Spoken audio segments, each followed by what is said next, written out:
Hello everyone, I'm Siham Chandad, a PhD candidate in management science from Morocco.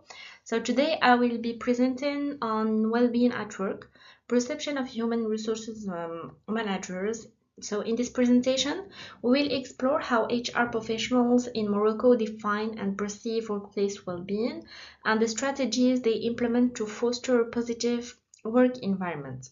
So this topic is particularly important as the concept of well-being is gaining prominence in today's evolving work culture. So understanding the perceptions of HR managers allows us to see how this concept is translated into actionable initiatives within organizations. So thank you for your attention and let's dive into the subject. So now we have the presentation overview. So to give you a clear sense of today's presentation, we'll begin with an introduction. After that, I will outline the theoretical framework that's guided this study, exploring key models and concepts relevant to workplace well-being.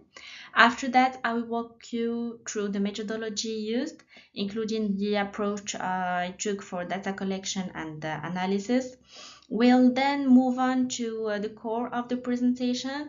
It's the results and discussion where I'll share the insights gathered from interviews with human resources managers and discuss what these findings mean.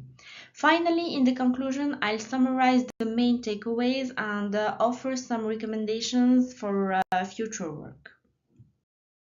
Let's begin by setting the context for this research. The Moroccan labor market is currently undergoing significant changes, which places new pressures on HR departments to boost employee performance and engagement. In this environment, the concept of workplace well-being is crucial, yet it remains ill-defined, especially within the Moroccan context. Given these challenges, this research focuses on the perceptions of HR managers regarding workplace well-being. The objectives of the study are twofold. First, to explore how HR managers in Morocco define and perceive workplace well-being, and second, to identify the strategies they use to create a positive and supportive work environment. The problem statement centers around two key questions. How do HR managers in Morocco define workplace well-being? And what specific strategies are being used to cultivate the environment in their organizations? Let's move to our theoretical framework. Our study is grounded in three key theoretical models to explore HR managers' perspectives on workplace well-being. First, we use Karasek and Tyrrell's job demand control support model. This model helps us understand how HR managers balance professional demands, employee autonomy, and social support. Second, we apply a risk psychological well-being model, which includes dimensions like autonomy, environmental mastery, personal growth, positive relationships, purpose in life, and self-acceptance. This model guides us in examining how HR managers perceive and assess these aspects of well-being in their employees, linking HR practices with employee satisfaction and development.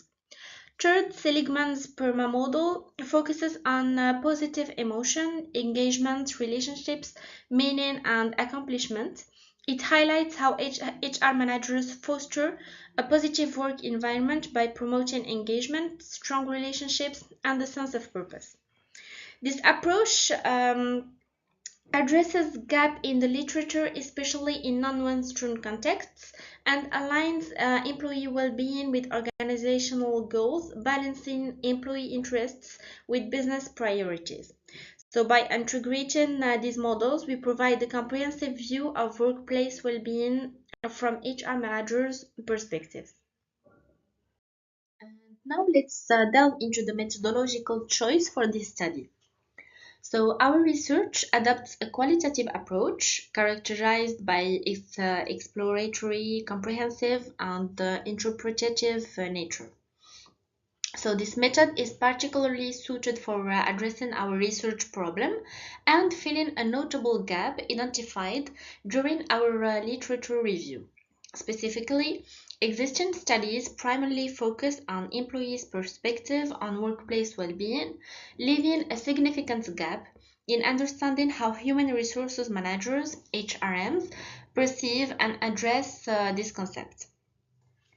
The aim of this study is to enrich the existing database on workplace well-being by providing insights from the viewpoint of HRMs. As noted by Bryman and Bell in 2015, so qualitative research provides in-depth understanding of complex phenomena, particularly in organizational studies, where it captures nuanced insights into the perspectives and experiences of participants. This approach will allow us to capture the complexities and nuances of how HRMs understand and manage workplace well-being. To collect data effectively, we employed semi-structured interviews, a method widely used in management science. This technique offers flexibility and depth, allowing us to explore participants' views in detail while maintaining a structured framework. We developed an interview guide to focus our study and ensure comprehensive and detailed information. So moving on to the population and the sample of our study, we focused on a diverse group of human resources professionals in Morocco to gain a comprehensive understanding of workplace well-being from various perspectives. Also, our sample includes HR managers, directors, and coordinators. It's about 10 respondents. For the industries, we have the automotive industry, offshoring, healthcare, and logistics. And if we talk about the company sizes, we have small, it means under 100 employees, to large, over 1,000 employees. The purpose is to capture diverse HR perspectives on workplace well-being.